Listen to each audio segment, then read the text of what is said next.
Hello, lovely people. Hello there.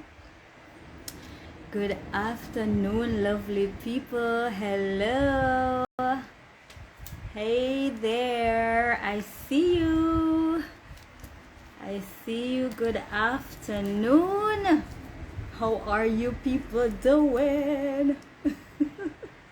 Crazy me, excited me, happy me, joyful me. I'm happy to be here. Yes, you know the story or the line of what I'm about to say, right? When I'm on, I am super, super excited. It gives me joy and it makes me feel excited and it edifies me and it just do all of the good something them. Yes, so I'm here. So today I'm gonna be talking about I have no one to help me. Yes, that's what I'm going to be talking about today. I have no one to help me, right? So you're probably like looking at me like, you have no one to help you? What do you mean? And you're there smiling? Oh, I am here to tell you that that was a thing of the past. That was a thing of the past. I guess maybe it could be looked at two sides. I have no one to help me could mean, there's nobody at all who is willing to help, or I have no one to help me, making an excuse for, ourselves. And if you are like I once was, that used to be a crutch that I stood on, that used to be a crutch that I sat on, that used to be a crutch that I lean against for years and years and years. I think I had maybe become one with that statement. I have no one to help me. And I usually say it to myself in the quietness of my home, in the quietness of my heart, in the quietness of my mind, in the quietness of just my space, feeling sorry for myself a whole lot because I used to just grumble to myself, I have no one to help me. It's not that people weren't there to help. That was not the case. But the thing is that sometimes when we may say that we have no one to help us, it may be that those individuals are very busy. They have their lives to take care of. They have their responsibilities and their duties. They're so engaged and so caught up with the many different things in their lives.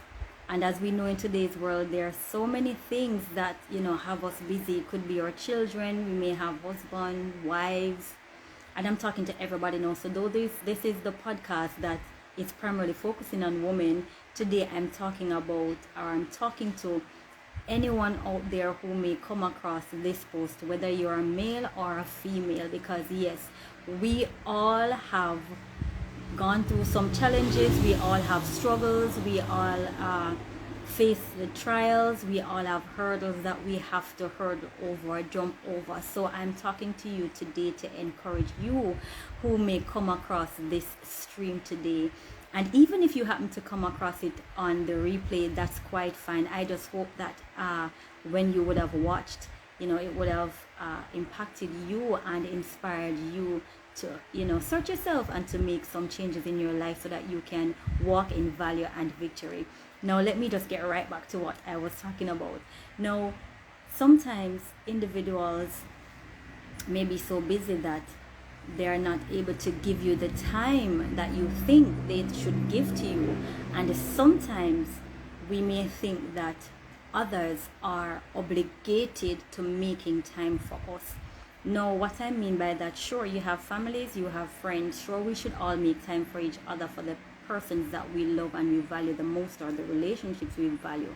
However, what I'm saying is that there are times when, because persons are not able to give us the time that we think they are obligated in giving us to help us with some of the things that we need to get done, we may either curse them out directly or indirectly. We may curse them in our minds. We may just think that they're selfish. Sometimes they may be selfish, but the truth be told, sometimes individuals are really not selfish. And sometimes too, persons may become tired of running to your rescue, right? Because you have to think that people are individuals, and if it's a case where you're always leaning on others to help you or to do something that you need to take the responsibility or take the action in getting done, and you are dependent or depending or expecting or believe that others are obligated to you and that they should do it because you think that they can, or they may be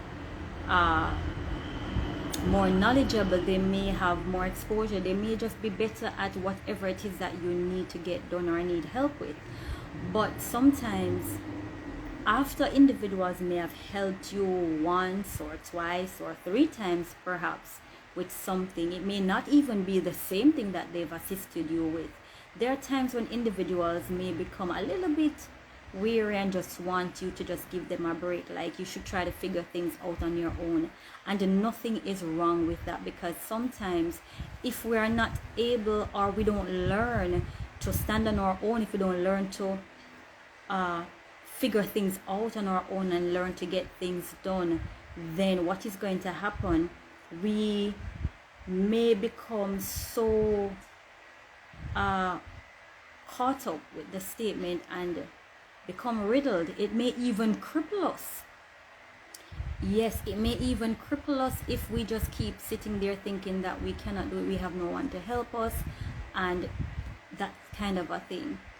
Now, I want to talk a little bit about the man at the pool in Bathsheba. In the Hebrew tongue, it's called Bathsheba.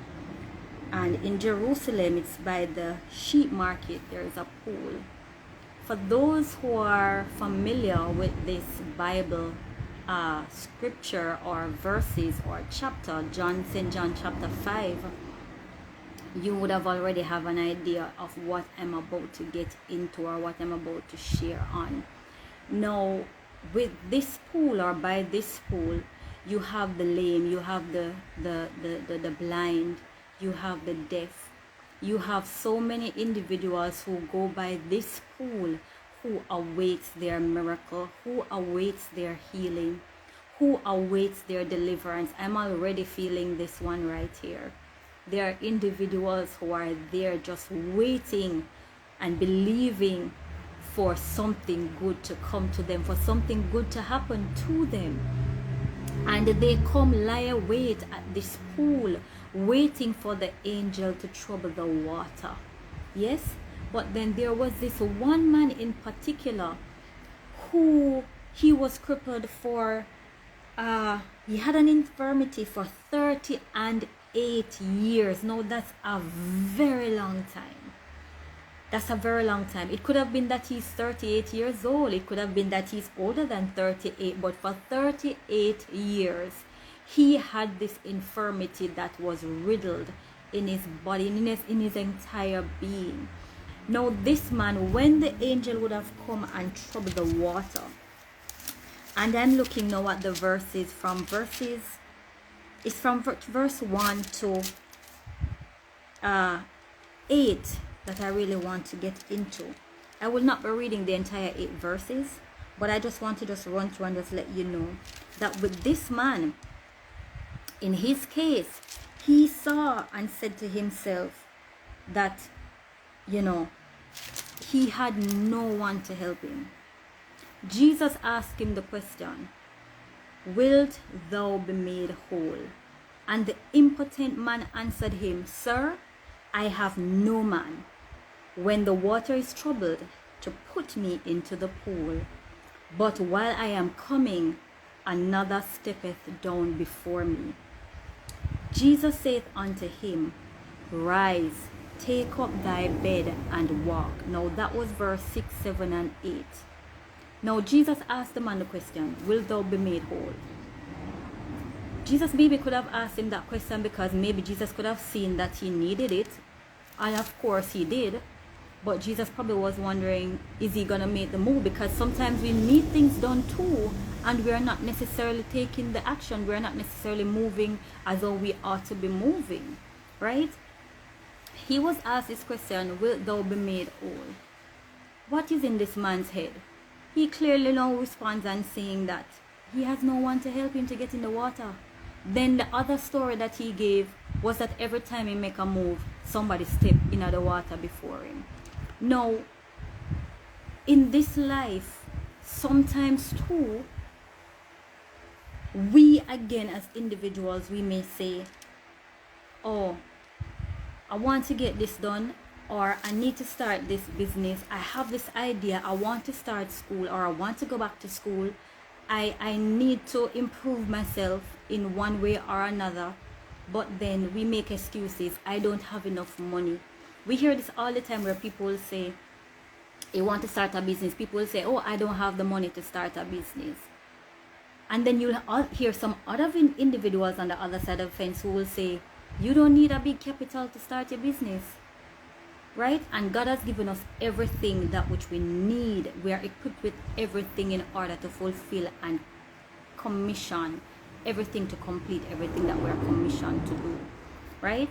And with this said, when we make excuses, I'm too old, I may be too young, nobody sees me, nobody hears me, nobody wants me. Okay, I need to make this move, but there are other persons who are already in the industry. I too myself have struggled with those kind of a thought, you know, and I don't know how well I'll be doing or I will do if I should start this business. But I'm here to encourage you. I'm here to tell you that you can do it. You are more than able to. This man who was 38, let me not say that, sorry, let me just put it the way it was said in the Bible. For 38 years rather, this man had an infirmity.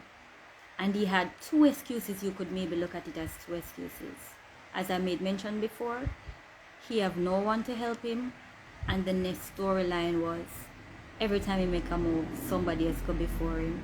There will always be someone who is ahead of you or who will go ahead of you, and there is always someone who will also come after you. But will you make that move today? Will you make the step that is needed to be made? Will you make that step so you can receive your healing? Will you make that step so you can receive your deliverance? Will you make that step so you can start your business? Will you make that step so you can improve yourself?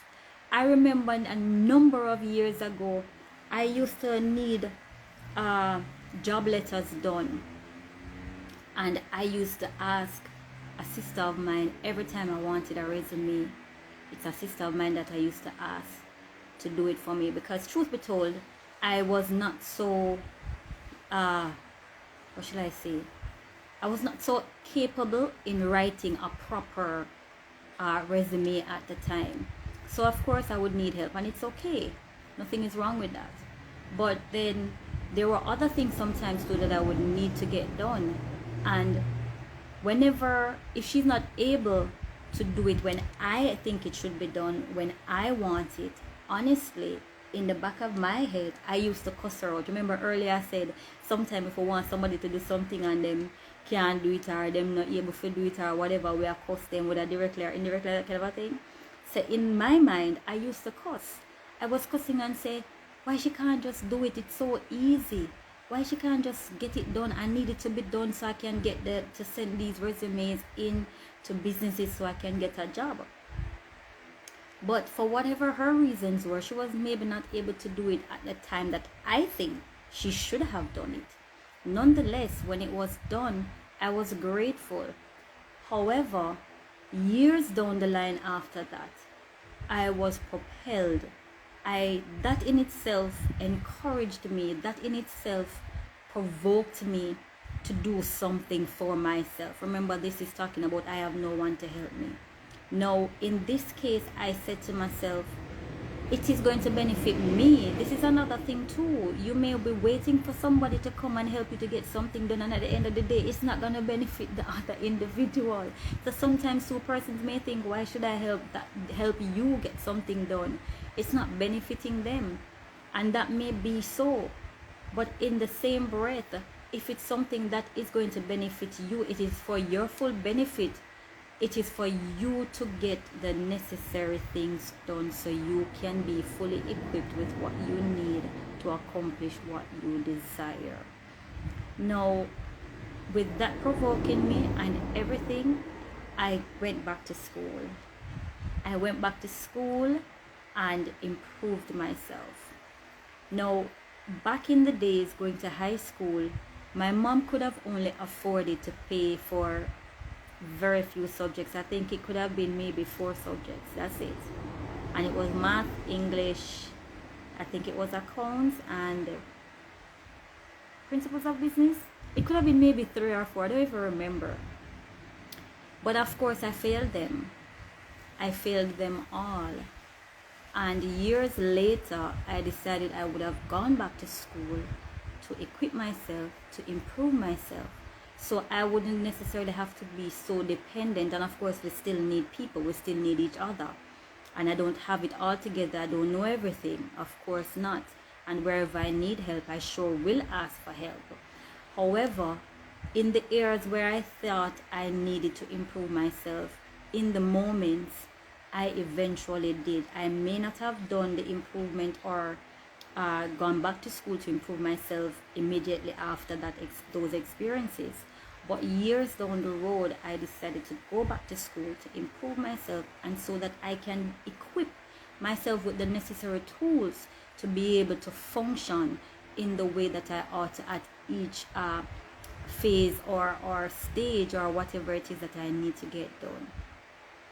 And one of the other things is that when we keep telling ourselves, I have no one to help me, because it's become such a crutch, we may not even see it necessary to push even when it hurts.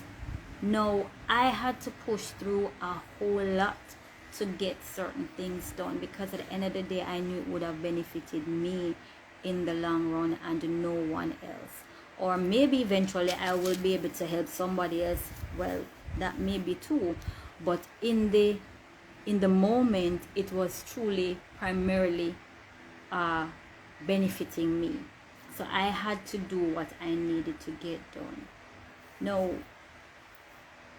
when Jesus told that man to rise up, take up his bed and walk, he sure did that. So sometimes too, we need individuals who can speak a word of encouragement or life and say, you know, you can do it. You have what it takes to do what needs to be done. Sometimes we need that, because we're all not at the same level, as I keep mentioning, at the same time. We're not all fully equipped with all the tools that we need, be it financial resources, be it sometimes too emotionally, we're all at different levels. We're not all emotionally strong in the same way that we think the other person should be. And so for different reasons, individuals may be able to, you know, move along to the next level quicker than the other person. But it's not to say that, you know, we should allow that to hamper us. And when you would have taken up your bed and walk, when you would have been able to pick yourself up and to do that which needs to be done to get you to the next level or to improve yourself and that kind of a thing, may I encourage you, may I suggest that you do not forget the person who would have encouraged you to go ahead because you can do it. Remember to give honor where it is due. It kind of sounds contradictory right here in the end, right? I know. But when that man received his healing, when Jesus told him to take up his bed and walk, and he did, he was later asked by those who observed that, hold on, there's something different. They were thinking, oh, it's Sabbath. Why are you walking with your bed? Why are you taking up your bed? Where are you going? Why are you carrying it? And all that kind of a thing. So you're going to have all those people, the naysayers and everything. But he had to respond to them the way in which he rightly should have and did.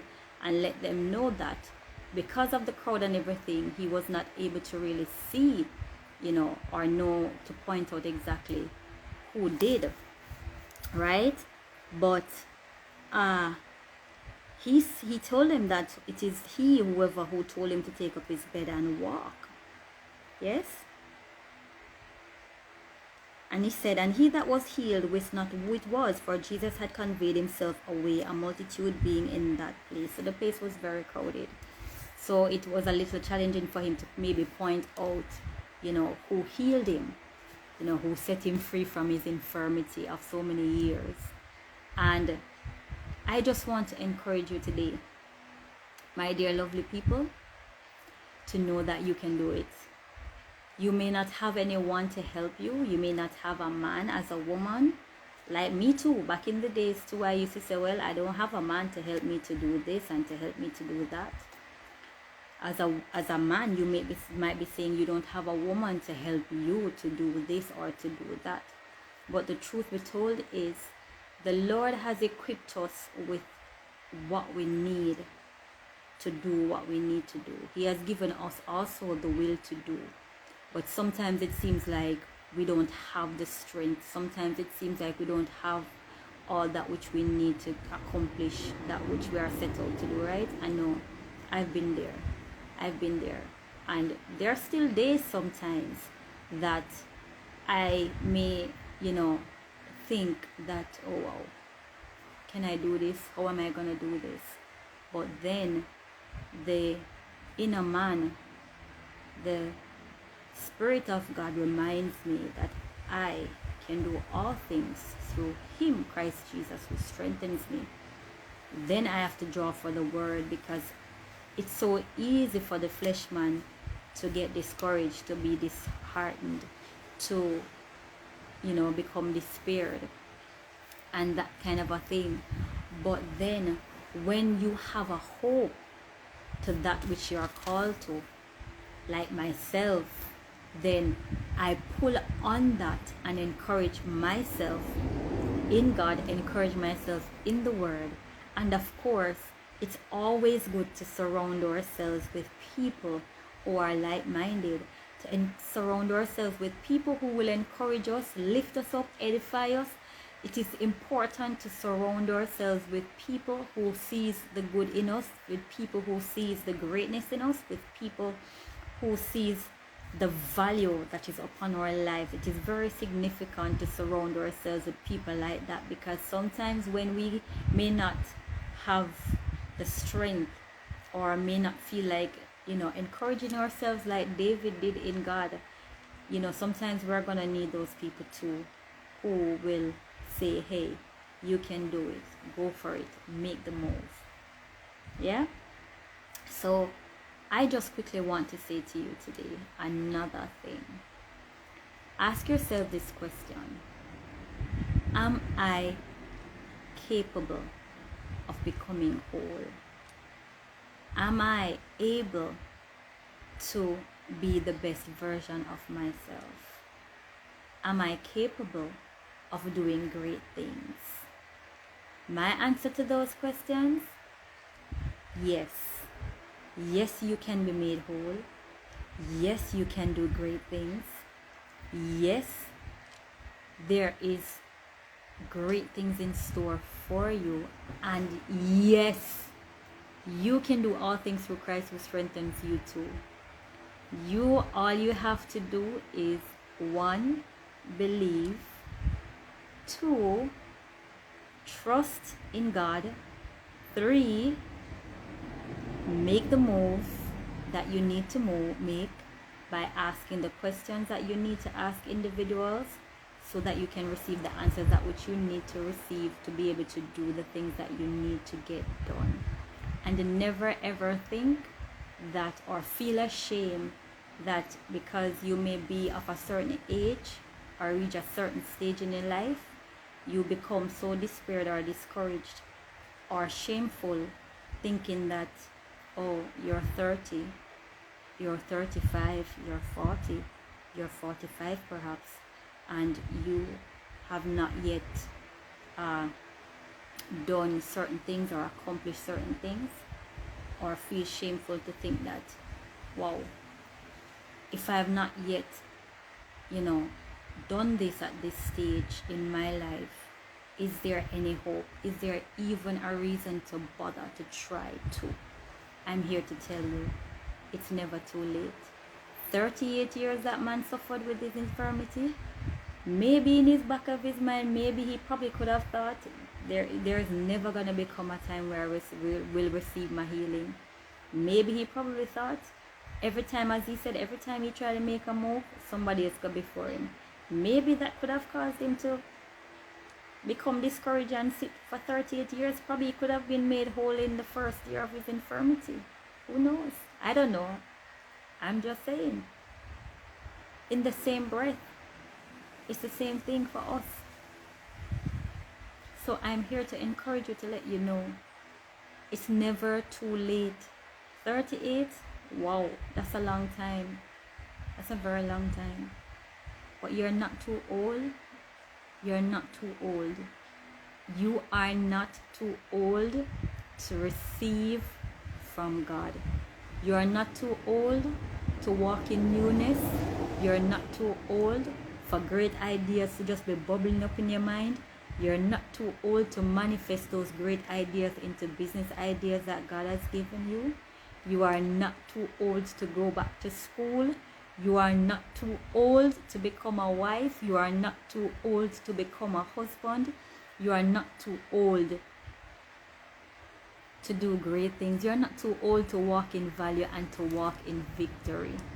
I'm here to tell you that I'm a living testimony. All the things that I'm talking about, I am a living testimony. I'm a walking manifestation of the things I'm encouraging you to do and encouraging you about. It's never too late. Once you have God in the midst of it all, He is more than able to bring to pass everything concerning your life. So, be good to yourselves. Love upon yourself some more, like I am learning to do even more. Care more for yourselves. Take time to rest. Even if you're not really sleeping, take more time to rest. Throughout your busy day while doing your chores, studying, whatever it is you have to do. It sounds easy, right? And trust me, it's not easy, because as a mom of a young child, it's not easy at all. As a wife, it's not easy. And as the other areas that I feel, it's not easy. An upcoming student, I'm so scared, but looking forward to this new journey. But I'm excited in the same breath, and I'm learning too to take rest, to take breaks.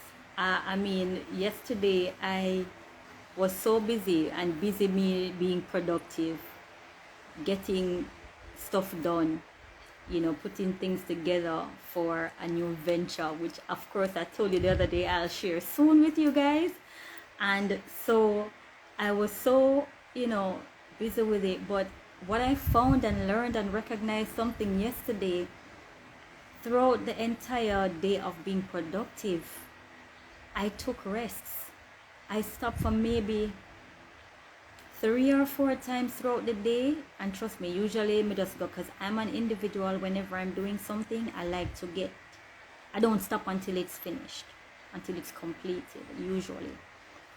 And that's me. I'm focused like that. So when I took the breaks and reveled in the little rest moments, I'm talking right now, and it's like I'm really living the moment yesterday. It felt so good. I was like literally like saying to Daddy, I said to God, say, look here. I was like, God, this feels so good. I said, Aura, you need to take more rest, girl. You need to take a break. Even if it's 5 minutes, 10 minutes, 15 minutes. I was like, girl, this feels good. But I just stopped and I just put my legs up. I was still doing stuff, but I just sat down without pressuring myself too much to get certain things done. I was just like, this feels good, girl. Listen, let me tell you something, y'all people out there. Love yourself. Learn to love yourself some more. Enough time we see people posting that say, oh, I'm loving me, love yourself, this and that, and taking care of me. But do we really understand what that means? It's not all about spending all the lavish and the big money to get this done and do that and get the massage and the spa treatment. Sure, that's important. Sure, that is very good. Sure, that's very sweet. But even in the very small things, take breaks. Sip on some water. Take your time to sip on that water. Take your time to sip on the juice. And just enjoy the flavors of the juice that you're drinking. And just think about the taste buds that you have. If you didn't have those taste buds, would you have been able to savor every drop? No. So take care until I see you again. I hope that what I shared today made sense to you, and I hope that it will encourage you, and I hope that it will quicken you to make the necessary move to help yourself. Do not sit and wait, laying around waiting on someone to come and help you. Do not sit around laying await for someone to come, because if you sit and wait, another thing is you may miss your very opportunity for a great big thing, whether it be a big miracle, whether it be a great blessing, whether it be a breakthrough. You may never know the door that may miss you if you sit waiting, making excuses, saying you have no one to help you. Now, be good until I see you next time. I love you, but God loves you more. Shalom, tata. Enjoy the rest of your weekend. Bye-bye.